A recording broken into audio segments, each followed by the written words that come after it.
也因为天气的变化，婚姻大细蛤蟆大量来死亡。目前通报的面积已经超过600公顷，这个损失将近9成。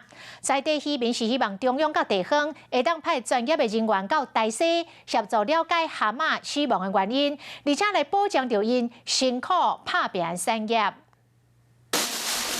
真侪蛤蟆拢已经死去啊！看到这个情形，大家真正是马口无目屎。因为天气的变化，大西乡的鱼友损失惨重，真侪鱼友的收成只剩永年的2成。了起剩无2成红叶啊，拢死了啊！这到底什么原因？嘛唔知啊。鱼友希望政府会当马上启动天然灾害现金的救助，帮助因渡过难关。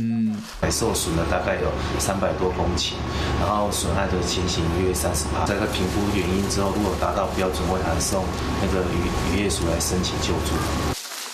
另外，鱼友嘛讲有相关的专家会当协助因调查蛤蟆的死亡原因，保障因辛苦打拼的产业。晚间9点，邀请您与世界同步。